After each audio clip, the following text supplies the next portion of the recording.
மகாத்மா காந்திய நம்ம நேதாஜி அவர்கள் நேர்ல வந்து சந்திக்கிறார். எப்போ காங்கிரசுக்கான தலைவர் போட்டியில இவர் போட்டியிட்டு ஜெயித்த பிறகு காந்திய பாக்குறதுக்காக வந்திருக்கிறார். ஆனா காந்தி தாத்தா என்ன கேட்கிறார் தெரியுமா? நீ பதவியை விட்டு விலகிடு, பதவியை ராஜினாமா பண்ணுன்னு வர்றார். நான் ஜெயிச்சிட்டேன், ஆசீர்வாதம் பண்ணுங்கன்னு வந்து நிக்கிற அந்த மனுஷங்கிட்ட நீ ஜெயிச்ச அந்த பதவியவே தியாகம் பண்ணணும்னு கேட்கறது எப்பேற்பட்ட கொடுமை. மகாத்மா காந்தி அதை ஒளிவு மறைவில்லாம ஓபனா கேட்கிறார். இவரு கேட்கிறாப்ல, ஏன் இந்த மாதிரி ஒரு முடிவு எடுக்கிறீங்க, ஏன் நான் ராஜினாமா பண்ணணும் அப்படின்னு கேட்கிறார். அதுக்கு காங்கிரஸ் அகிம்சையை கையில் எடுத்த ஒரு கட்சி, ஆனா நீயோ அகிம்சையை விட்டு ஆயுதத்தை கையில் எடுத்த ஒருத்தன். இப்ப சொல்லு, உன்னோட ஆயுத கொள்கையை விட்டு அகிம்சையை கையில் எடுக்கிறேன்னு நீ ஒத்துக்கோ, காங்கிரஸ் கட்சியின் தலைவரா நீ தாராளமா இருக்கலாம், நான் உன்னை பதவி விலக சொல்ல மாட்டேங்கிறாரு காந்தி. ஆனா நேதாஜியோ இல்ல, இப்போ உலக போர் நடந்துகிட்டு இருக்கிற காலகட்டம், இந்த காலகட்டத்துல தான் நாம சுதந்திரத்தை ஈஸியா வாங்க முடியும், வெள்ளையர்களை அடிச்சு துரத்த முடியுங்கிறார். அதுக்கு காந்திஜி என்ன தெரியுமா சொல்றாப்ல, இல்ல எதிரி குனிஞ்சுகிட்டு இருக்கும்போது இல்ல எதிரி பலகீனமா இருக்கும்போது அவனை எத்தி தள்ளுவது முறையல்ல. வெள்ளைக்காரங்க உலக போர்ல பங்கெடுக்கட்டும், உலக போரை முடிச்சுட்டு அவங்க நம்ம கிட்ட வரட்டும், அதுக்கப்புறம் நாம சுதந்திர போராட்டத்தை வச்சுக்கலான்னு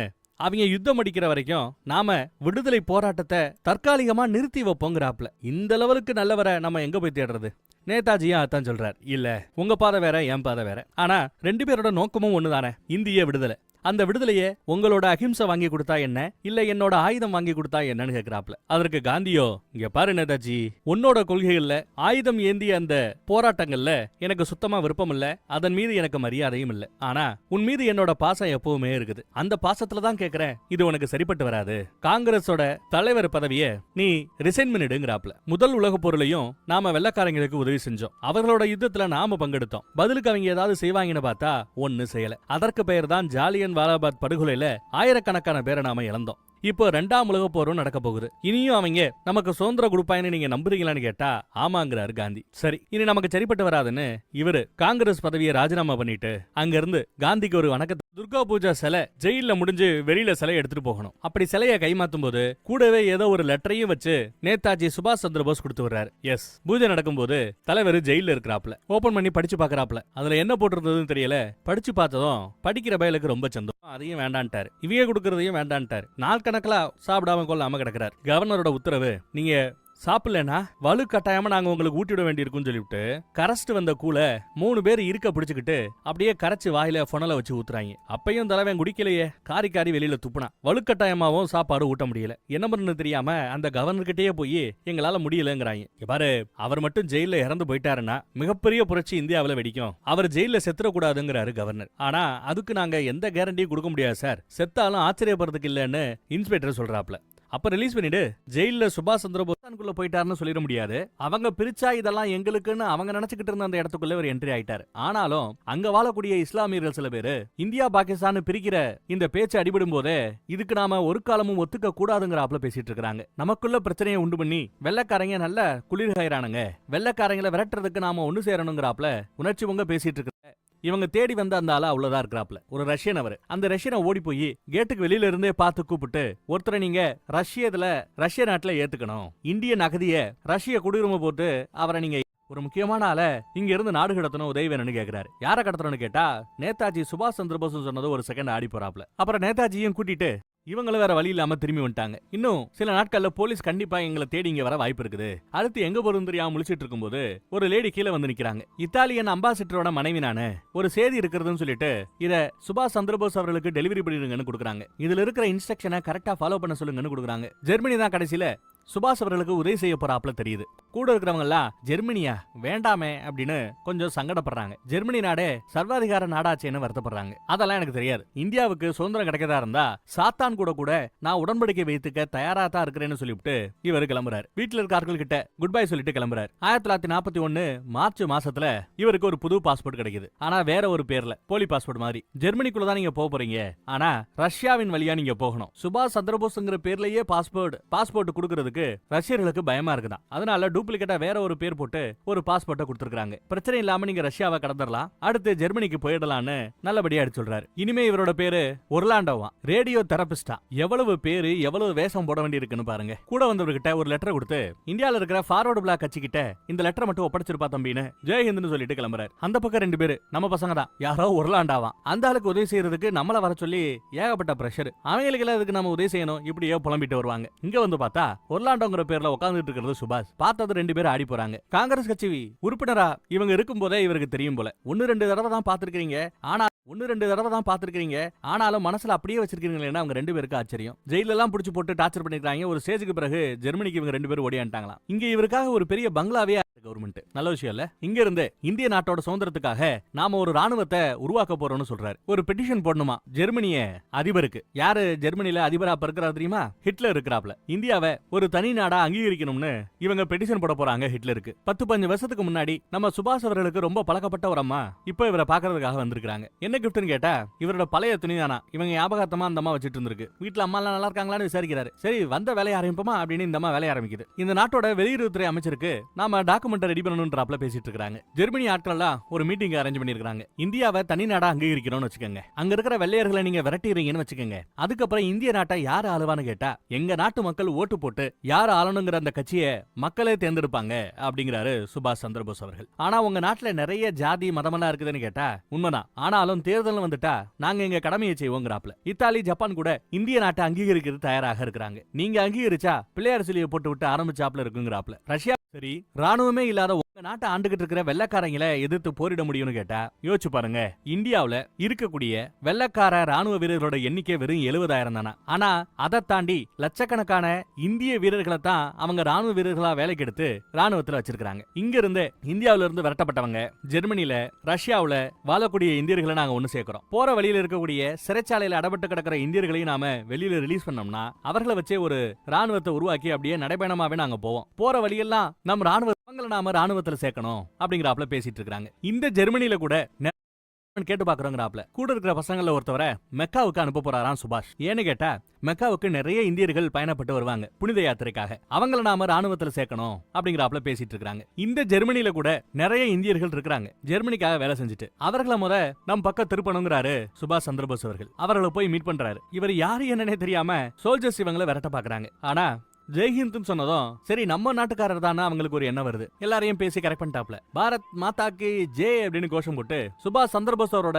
ராணுவத்துல முதல் 50 பேரு இங்க இருந்தா கிடைக்க போறாங்க. ராணுவம்னாலே ஒரு சத்திய பிரமாணம் எடுத்துக்கணும். அந்த சத்திய பிரமாணத்தை கூட அவங்க எடுத்துக்கிறாங்க. புலியின் சின்னத்தை பறித்த ஒரு தேசிய கொடியையும் அவர் அறிமுகப்படுத்தி வைக்கிறார். அதே சிவப்பு வெள்ளை பச்சை தான். ஆனா நடுவுல இருக்கிற சக்கரத்துக்கு பதிலா புலி இருக்கும். அதுதான் சுபாஷ் சந்திரபோஸ் அவர்கள் இந்தியாவுக்கு கமாண்டர் இன் சீஃபா சத்திய பிரமாணம் எடுத்துக்கிறாரு. ஆனா இவர்களோட பேட் லக் ஜெர்மனி ரஷ்யாவின் மீது யுத்தம் தொடுத்துருச்சா. ஆனா ஜெர்மனில இவங்க படைகளை சேகரிச்சு ரஷ்யா ஆப்கானிஸ்தான் வழியா இந்தியாக்குள்ள போகணுங்கிறது பிளான். அதுக்குள்ள இவங்க 2 பேரும் சண்டை போட்டுக்கிட்டு இருந்தா எப்படி போக முடியும்னு இவருக்கு ஒரே குழப்பம். ஓரளவு வீரர்கள் இங்க தயாரா இருக்காங்க. இவங்க சண்டைக்கு நடுவுல நம்ம மாட்டிக்காம இந்தியாவுக்கு எப்படி போகணும்னு யோசிக்கிறாரு. வேற எந்த வழியா போக முடியும்னு கேட்டா ஏசியா வழியா போக முடியுமான்னு யோசிக்கிறதா சொல்றாரு. அந்தமா சுபாஷ் அவரோட கேர்ள் ஃபிரெண்ட் ஆயிட்டாங்க போல தெரியுது. ஜெர்மனியோட உதவியை வச்சுதான் வெள்ளக்காரங்களை விரட்டணும்னா வைரத்தால தான் இருக்க முடியும்னு சொல்றாப்ல. கெட்டதால தான் ஒழிக்க முடியும்னா அதை செய்ய தயாரா இருக்கா சொல்றாரு. அடுத்து ஜெர்மனியக்கார ஒருத்தர் சுபாஷ் சந்திரபோஸ் பார்க்க வரார். சுபாஷ் சந்திரபோஸ் மேல இவருக்கு ஒரு தனி பிரியம் உண்டு. தலைமை என்ன சொல்லிடுச்சுன்னா ஜெர்மானிய தலைமை என்ன சொல்லிடுச்சுன்னா ரஷ்யாவோட யுத்தம் முடிஞ்சு ரஷ்யாவை கைப்பற்றின பிறகு